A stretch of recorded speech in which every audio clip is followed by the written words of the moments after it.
دیکھیے، سب سے پہلے تو ہم یہ کہنا چاہتے ہیں کہ یہ ہمارا جو دیش ہے یہ صوفی سنتوں کا دیش ہے، اور جہاں تک غریب نواز کے دربار کو لے کر کے یہ جو کچھ بھی بات پھیلائی جا رہی ہے، تو یہ دربار ہے غریب نواز کا، خواجہ صاحب کے دربار میں کروڑوں لوگوں کی آستھا ہے، بغیر کسی دھرم، جاتی، سمپردائے، ورگ وشیش کا نہیں، بلکہ سب ایک ساتھ خواجہ صاحب کے دربار میں حاضری دیتے ہیں۔ اور جہاں تک غریب نواز کے دربار کی بات ہے تو یہاں پر مسلمان تو آتے ہی ہیں، مسلم تو حاضری دیتے ہی ہیں، لیکن مسلمانوں سے زیادہ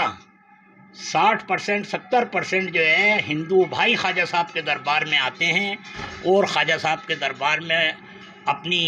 ان کی مانیتا ہے کہ خواجہ صاحب کے دربار میں حاضری دینے سے ان کی تمام دکھ تکلیفیں پریشانیاں دور ہوتی ہیں۔ تو یہ جو بات اٹھائی جا رہی ہے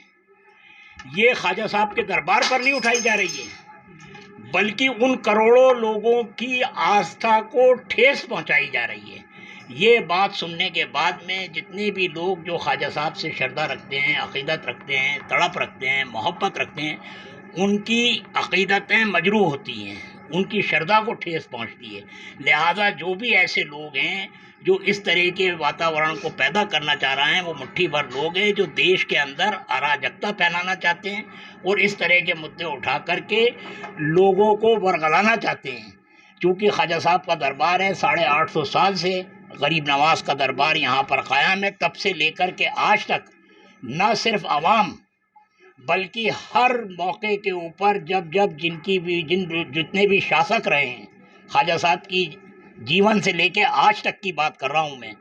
سب نے اپنے اپنے وقت میں آ کر کے خواجہ صاحب کے دربار میں شردا کے، عقیدت کے پھول چادر یہاں پر پیش کیے، اپنی بھاونائیں ویکت کی ہیں۔ اور آج کے اس دور میں بھی، یعنی ہمارے آزاد بھارت کے اندر بھی، جب سے پنڈت جواہر لال نہرو سے لے کر کے آج جناب نریندر مودی جی پردھان منتری ہیں، ہر دور میں ہر پردھان منتری کی چادر یہاں پر آتی ہے، بدستور آتی ہے، جتنے مکھیہ منتری ہوتے ہیں ان کی بھی چادریں آتی ہیں یہاں پر، وہ خواجہ صاحب کے دربار میں اپنی شردا کے، عقیدت کے پھول اور چادر پیش کرتے ہیں اور ملک میں امن، چین اور شانتی کی دعائیں کرتے ہیں۔ لہٰذا اس بات کا کوئی آدھار نہیں ہے، کوئی بیس نہیں ہے، لہٰذا اس کو سیریسلی لینے کی ضرورت نہیں ہے۔ خواجہ صاحب کے دربار میں جتنے بھی لوگ ہیں سب آتے ہیں۔ اگر 800 سال سے لے کے آج تک اگر کوئی چین یہاں پر ہوتا یا کچھ ہوتا تو کوئی تو سوال اٹھاتا، آج اچانک ایسی کیا بات ہو گئی؟ خواجہ صاحب کا دربار ہے، سب کے لیے کھلا ہوا ہے، اور سب یہاں پر بنا کسی بھید بھاؤ کے یہاں پر آتے ہیں اور قیامت تک آتے رہیں گے۔ لوگوں کی عقیدتیں ایسی خواجہ صاحب کے دربار سے وابستہ ہیں، اور جتنے بھی شردالو آتے ہیں، ہم جمیع خدام خواجہ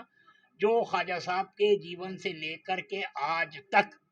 خواجہ صاحب کے دربار کی ہم خدمت کرتے ہیں، سیوا کرتے ہیں، اور جتنے بھی شردالو آتے ہیں ان کے لیے دعا کرتے ہیں ہم، اور ہمیشہ دعا کرتے رہیں گے۔ اسی طریقے سے یہ دربار جس طریقے سے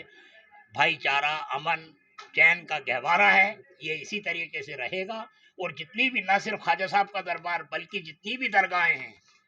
جتنے بھی صوفیوں کے مزارات ہیں ہندوستان بھر میں، سب جگہ پر تمام لوگوں کی آستھا ہے، اور ہر بغیر کسی بھید بھاؤ کے ہر مذہب و ملت کا انسان وہاں پر بڑی ہی شردا پوروک حاضری دیتے ہیں۔ وہ خواجہ صاحب کے دربار میں اپنی منتیں مانگتے ہیں، اور ان کی منتیں پوری ہوتے ہیں تو پھر شکرانے کی حاضری کے لیے آتے ہیں۔ لہٰذا اس پر دھیان نہیں دیا جائے کہ کوئی کیا کہہ رہا ہے، کوئی ایک آدمی اٹھا اور کسی نے کچھ کہہ دیا تو اس کا مطلب یہ تھوڑی ہے کہ وہ بات صحیح ہے کسی کے لیے بھی۔ تو یہ خواجہ صاحب کا دربار ہے، لہٰذا ان باتوں کی کوئی پرواہ نہیں کرنی چاہیے، اور اس کو سرے سے ہم خارج کرتے ہیں۔ یہ تو ان کا میٹر ہے، یہ تو سرکار سمجھے، غور کرے اس کے اوپر،